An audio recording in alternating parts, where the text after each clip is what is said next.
ये टंगे हुए थे, अधोमुखी जब रहे थे, फल से ऊपर पांव राखन हारा राख किया, जठर अग्नि की लाओ, तू ही तू तार थी, जब ताज का जाप, और बाहर आकर बरमिया बहुत उठाए पा, वो बादल हो गए। सब मुंह में टट्टी पेटा भरा हुआ था, मांस के लुथड़े भरे हुए थे, दिन रात प्रार्थना करते रहते थे, या प्रभु या मालिक मुझको बाहर निकालो, बाहर निकल करके समर्थ गुरु की तलाश करूंगा, रास्ता लेकर के दिन रात भजन करूंगा। अब न धरब तब यही मग हो, लेकिन बाहर आकर भर लिया और बहुत उठाए था, बाहर आकर के बुरी वर्ण के देश में इस शरीर से पाप करने लगे। जो अच्छे काम के लिए मनुष्य शरीर माना था उससे बुरा करने लगे। पैर जो अच्छे काम के लिए दिया बुरे काम के लिए गए, हाथ जो अच्छे काम के लिए दिया बुरा काम किया, आंख से बुरा देखा, कान से बुरा सुना, मुंह से बुरा बोला, बुराइयां आई, बुराइयों से कर्म आए, और कर्मों का फायदा इन्हीं दोनों आंखों के बीच में जो तीसरी आंख है उसके सामने जब आया तो ठीक आदमी हनी भूल और भ्रम के इस देश में हंसता ही चला गया और वो वादा एकदम भूल गया। कभी कभी आदमी को होश आता है जब किसी मुर्गा को जलवाने के लिए या दड़वाने के लिए इंसान घाट पर लोग जाते हैं, तो जब तक मुर्गा जलाने की तैयारी होती है लोग बैठ करके बहुत अच्छी अच्छी बातें करते हैं। क्या गया बेचारे के साथ, सब कुछ यहीं छोड़ गया, नंगा रह करके भूखा रह करके धन कमाया, मकान बनाया, बाल बच्चों को पढ़ाया लिखाया, रोजी रोजगार में लगाया, धन पुत्र परिवार मान प्रतिष्ठा वैभव सब कुछ होते हुए कोई भी की साथ नहीं गई, संसार अकेले हो गया। बगल में जो आदमी बैठा रहता कहता भाई साहब यही हाल एक दिन सबका होगा, ये शमशान भूमि, ये शमशान घाट ऐसी जगह है, यहाँ एक दिन सबको आना पड़ेगा। एक तीसरा बोलता है भैया ये बड़ा बेरहम है, ये एक दिन सबको बुलाएगा, ये किसी को छोड़ेगा नहीं, ये सबको दोस्ती करेगा, चाहे राजा हो, चाहे रंग हो, चाहे फकीर हो, सबको यहाँ पर आना पड़ेगा। चौथा कहता है भाई इसी दिन के लिए तो कुछ पूजा पाठ दान पुण्य भाव भक्ति की जाती है कि जिससे तकलीफ न हो और फिर जीवात्मा अपने घर अपने वतन मालिक के पास पहुंच जाए। इसीलिए तो कहा गया है कि भाई गृहस्थी के साथ साथ कुछ वहाँ के लिए भी करते रहो, सब यही के लिए न करने में लगे रहो। अब नौजवान बैठा सुनता रहता ऐसा बात तो ये सब लोग सही कहें, लेकिन अभी तो हमारी गृहस्थी कच्ची है, बच्चे छोटे छोटे हैं, घर मकान बना नहीं है, घर मकान बना दूं, बच्चों को कुछ रोजी रोजगार में काम धंधे में गृहस्थी में सेट कर दूं, गृहस्थी सेट हो जाए फिर तो यही सब करना है। बस आया और गृहस्थी को सेट करने लगा, तो आज तक किसी की गृहस्थी सेट थी, गृहस्थी तो आज तक किसी की सेट नहीं। और ऐसा फंसा गृहस्थी कि मरकट सम तुम बने अनाड़ी और मुट्ठी दीना घर घटाई।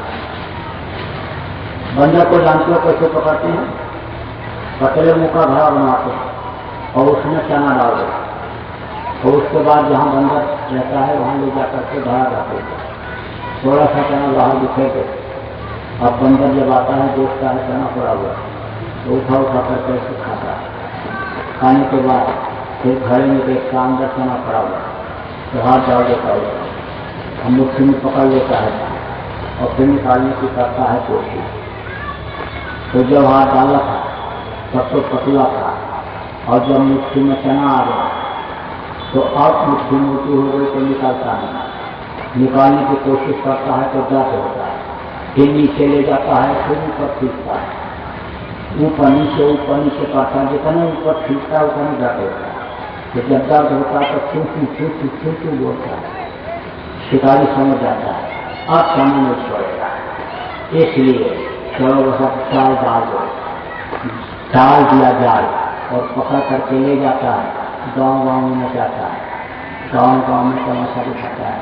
तो उसी तरह से बंधे कीट मर करते हैं, उसी तरह से रास्ते में फंसे और इसी में जोश जवानी निकल गई, न चाहते हुए आ गई बुढ़ापा। कोई चाहता है कि मैं बुढ़ा हो जाऊं?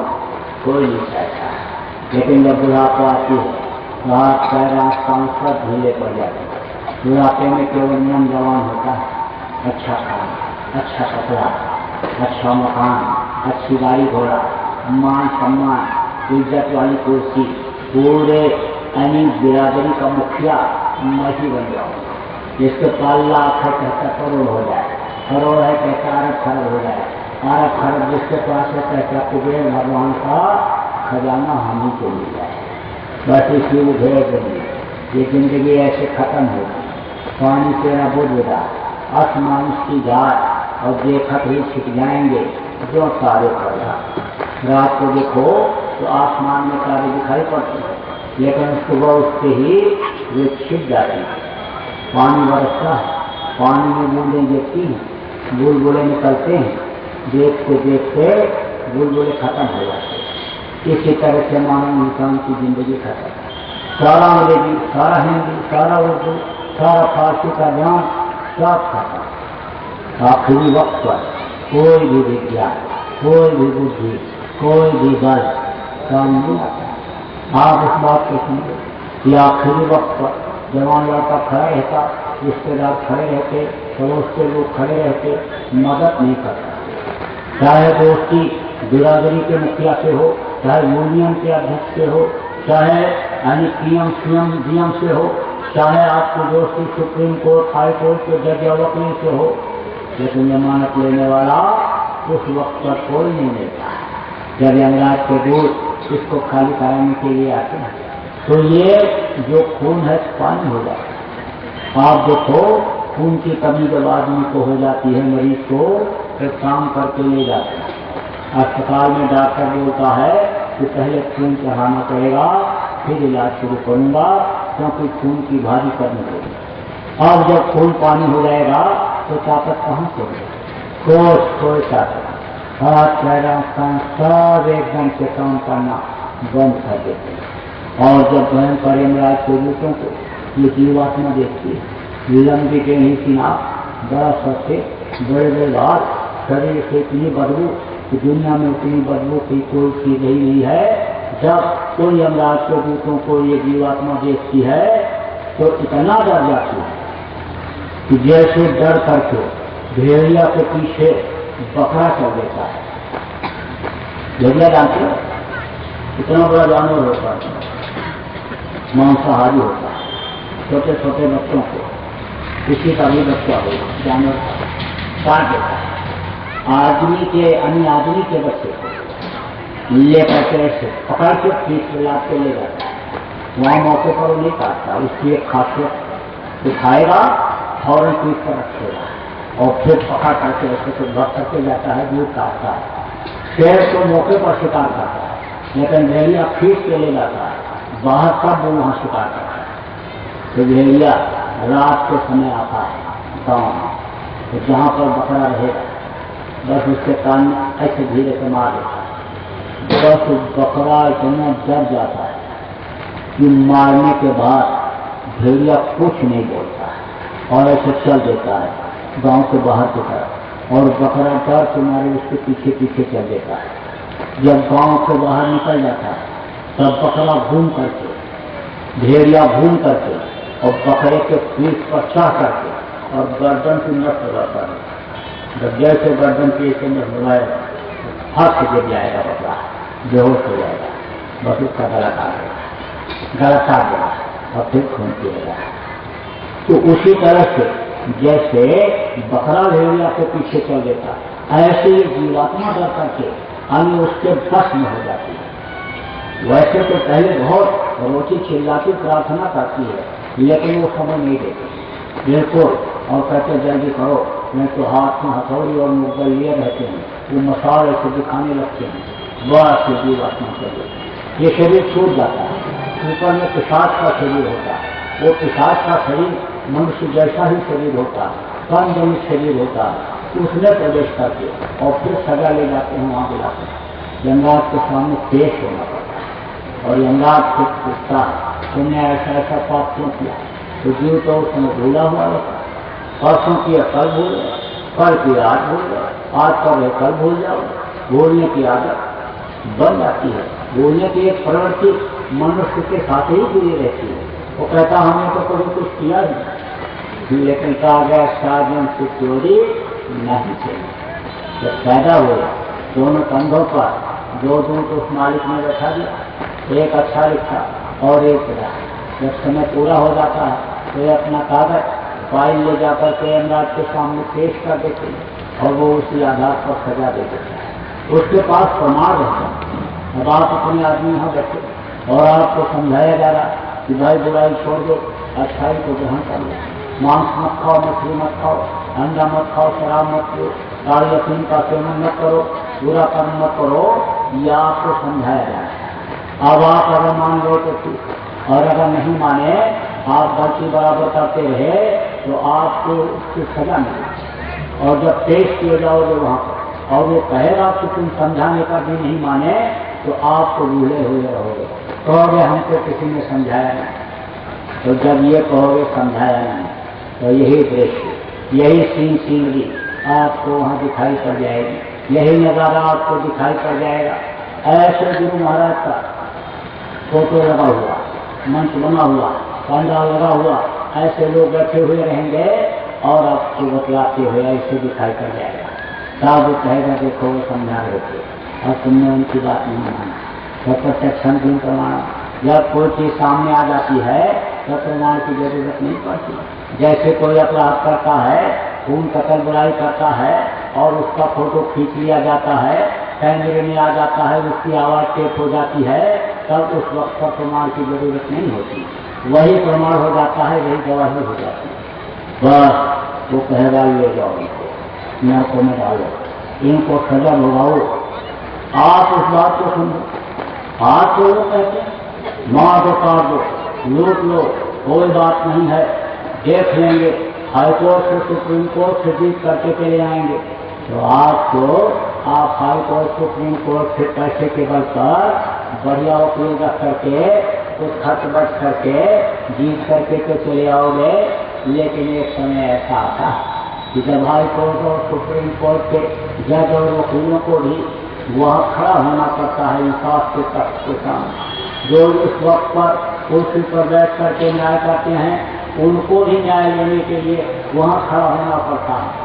अब आप इस बात को सोचो और समझो कि आज तो कहते हैं मेरे पास करोड़ है, लाख है, मेरे पास अरब है, मुझको कोई तकलीफ नहीं होगी, बढ़िया कोठी मकान में रहेंगे, 2 करोड़ रुपए की गाड़ी पर चलेंगे, कहीं भी झटका नहीं लगेगा, मान सम्मान की कुर्सी मेरे पास है, मेरे पास फौज काटे लगे हुए, कोई हमला नहीं कर सकता, मार काट नहीं सकता है। मैं जब बीमार पड़ूंगा तो बढ़िया अस्पताल में इलाज कराऊंगा, बीमारी मेरा कुछ नहीं कर सकती है।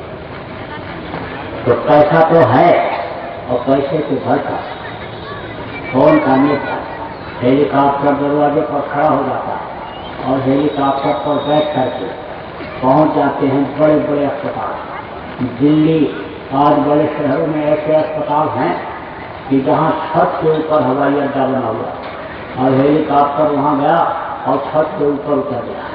वहां स्ट्रेचर लिए हुए खड़े रहते हैं कर्मचारी, उसी पर लेटाया और ले जाकर के कमरे में भर्ती कर दिया। ऐसे कमरे में भर्ती करते हैं जिसमें एक तरफ से मशीनें लगी रहती हैं। वो सब अली जैसे चिमटी लगाया, जैसे उसकी नींद लगाया, वो फौरन वो सब बताने लगती हैं और कागजों से छप छप करके उसमें से निकलने लगता है। डॉक्टरों का पैनल आकर के खड़ा हो जाता है और वो उन कागजों को ऐसे देख देख करके पढ़ करके लिखते जाते हैं। फिर डॉक्टरों की ब्रीफिंग होती है और वो कहते हैं ये दवा दीजिए। ये सब पैसे के बल पर हो रहा है। अब दवा खिलाया लेकिन दर्द नहीं जा रहा है। जो दर्द उठा था उसमें फायदा नहीं हुआ। तब डॉक्टरों से कहा नहीं फायदा हो रहा, डॉक्टरों ने कहा बाहर से दवा मंगानी पड़ेगी। पैसे के बल पर वहाँ से दवा आ गई, दवा खिलाया, फायदा नहीं हुआ, बोले बाहर से डॉक्टर बुलाना पड़ेगा। अमेरिका से डॉक्टर कुछ ही घंटे में आ गया और उसने कहा घबराने की बात नहीं है, ये अंडर कंट्रोल है, यानी इसमें बाहर है खतरे से, खतरे के अंदर है ये, खतरा नहीं होने का। और दर्द मैं अभी ठीक करता हूँ, मेरे पास इंजेक्शन है, इसी से दर्द जाएगा और 3 घंटा ये सोएंगे, आराम करेंगे, घबराने की बात नहीं है। बस लगाया इंजेक्शन, सारा थकान में भी कैसे आया हुआ डॉक्टर भी चला गया। 2-3 घंटे हम भी आराम कर लें। बस 6 से 20 मिनट बीता, 25 मिनट बीता इंजेक्शन लगाने के बाद, बस दर्द फिर शुरू हो गया, फिर दर्द शुरू हो गया। चिल्लाया जोर से, अरे मर गया बचाओ, मर गया बचाओ, चिल्लाने लगा। अब वो जो कर्मचारी थे सब दौड़ पड़े, नर्सें दौड़ पड़ी, बाहर निकले, अफरा तफरी मच गई, क्या हो गया क्या हो गया। जो रिश्तेदार घर के लोग बच्चे बैठे हुए थे वो भी दौड़ पड़े डॉक्टर के पास, जल्दी करो दर्द बहुत बढ़ गया। अब वो अमेरिका का डॉक्टर सोचा ये कैसे हो गया, ये कैसे हो गया। मैं तो इंजेक्शन अमेरिका से ही लाया था, क्योंकि हिंदुस्तान की दवाइयों पर मुझे भरोसा नहीं। ये डालते कुछ हैं और ऊपर रैपर पर कुछ लिखते हैं, उस पर मुझे भरोसा नहीं था, तो मैं तो वहीं से लाया। लेकिन ये इंजेक्शन फिर कैसे हो गया। सोचा चलो कोई बात नहीं, लड़ाई जारी रखो, दूसरा देते हैं। दूसरा इंजेक्शन लगाया और 2 घंटे आराम करेंगे, पक्की बात है, 100% बात ये सेक्शन 2, ये 2 घंटा आराम करेंगे। बस 40 मिनट बीता, 1 घंटा बीता, बस फिर चिल्लाने लगा। उस इंजेक्शन के लगाने के बाद भी चिल्लाने लगा। और डॉक्टर और जो लोग थे सब थे, अरे भाई आप कैसे क्या करें, ये दर्द कैसे जाएगा। अब आप इस बात को समझो कि मौसम बदल रहा, गर्मी खत्म हो रही, ठंडी आ रही, अब जुकाम खांसी और ये बुखार, ये सब बीमारियां चालू हो जाएंगी। और जब ये ठंडी खत्म होगी और गर्मी आने को होगा, उधर चैत के महीने में तब चालू होगा और भी जुकाम बुखार ये बीमारियां चालू होंगी। तो ये जो मौसम के बदलाव से या जरूरत से ज़्यादा यानी कोई चीज़ अच्छी लग गई और उसको आपने खा लिया, जरूरत से ज़्यादा खा लिया, उससे पेट खराब हो गया, उससे बीमारी हो गई, तो ये तो दवा से बीमारी ठीक हो जाती है।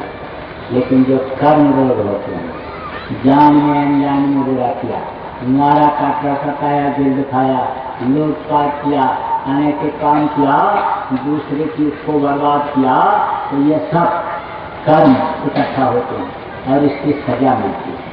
और वो सजा नरकों में बहुत बेरहमी से भुगवाते हैं लोग। अब आप इस बात को समझो, किसी कुत्ते को एक डंडा मारो तो भागता हुआ ऐसे जाएगा, कुछ दूर चिल्लाता हो और कुछ दूर जाने के बाद तो उसको घूम के देखेगा, क्या आप नहीं रहा और देखेगा नहीं आ रहा, तब तो धीरे धीरे जाएगा, आवाज उसकी चिल्लाने की कम हो जाएगी और देखेगा कि अभी आ रहा है, दोबारा फिर हमला करेगा, तो फिर फिर तेज होता है। और कुत्ते के आंख में कपड़ा बांधो अच्छी और फिर मारो एक डंडा, तो भागता हुआ जाएगा कुछ दूर और ऐसे घूम करके देखेगा तो कुछ नहीं देख पाएगा। फिर बहुत तेज भागता है और जब तेज भागता है तो पलट जाता है, कहीं पैर दब जाता है, टूट जाता है, तो कहीं और सिर में चोट लगती है। ऐसे ही वहाँ का आंखें तोड़ देते हैं और फिर मारते हैं और फिर वो लगता है तो दिखाई नहीं पड़ता, गिरता दांत टूटता, हाथ टूटता है। बड़े बड़े खराब में तेल भरा हुआ नीचे आग जलती रहती है, उसी में डाल देते हैं और जो तेल में जैसे छोटा लगाया जाता है वो बोलते रहे, मार मारते 100 कोस तक आवाज जाती है, चिल्लाने कोई बचाने वाला। तो आप इस बात को समझो, फैक्ट्री का नट अलग, पेशाब का अलग, मवाद का अलग, कांटों का अलग, मुर्गों का अलग। रोड के किनारे जा रहे, कुत्ता मेरा पड़ा हुआ और बदबू आई तो सबसे में आपने लगा लिया कपड़ा और निकाल गए तब कहे कि नर्क हो गया कि नहीं हुआ, और इसमें मुर्गे ही सड़ते रहते हैं। उसमें अगर आपको डाल दिया जाए तो वहाँ पर कितना बदबू आए, वापस वापस तो बहुत तकलीफ लगता और बहुत दिन तक रहना पड़ता। वहाँ से छुटकारा मिला तो कुत्ता के शरीर में, बिल्ली के शरीर, कीड़े मकोड़ों के शरीर, सांप गोजर बिच्छू के शरीर, यही जीवात्मा सजा भोगने के लिए डाल दी जाती है। वहाँ से छुटकारा मिला तो 9 महीने के लिए माँ के पेट में लटकना ही पड़ता है, क्योंकि 9 महीने से कम समय बच्चे के बनने में नहीं लगता है। अब 9 महीने के बाद मनुष्य शरीर भी मिला है, लेकिन रास्ता बताने वाली नहीं मिली, सदगुरु नहीं मिले तो फिर फंस गए। भटक भटक सब भटका खाया और सदगुरु दिन कोई राह न पाया। अगर कमरी पर रंग ना करे और कोयला ना हो सफेद तो सदगुरु दिन सूझे नहीं, कहाँ पड़ा था ये वेद पुराण और पुराण, ये जो किताबें जो मार्ग दर्शिता रास्ता बताती हैं। और जब वो समझ में आ जाता है तब, अगर नहीं समझ में आया तो वो रास्ता आदमी भटक नहीं जाता है। आप इस बात को समझा कि जैसे 16 दर्जा पढ़ करके वो किताब लिखे तो जब दूसरा 16 दर्जा पढ़ करके आएगा तभी उसको समझाएगा। तो हम पढ़ा लिखा अगर उसको समझाने लगेगा तो अर्थ का अनर्थ हो जाएगा। आजकल ज़्यादातर यही हो रहा है। ये जो किताबें लिखी हुई संतों की लिखी हुई, अब वो उसको स्कूल में पढ़ने वाला उसको समझाता है तो अपनी अकल लगा देता है। कहा ना कि लिखने वाले ने लिखा ज्योतिर्मय जीवन और उसने छाप दिया जो चाहे मन तक।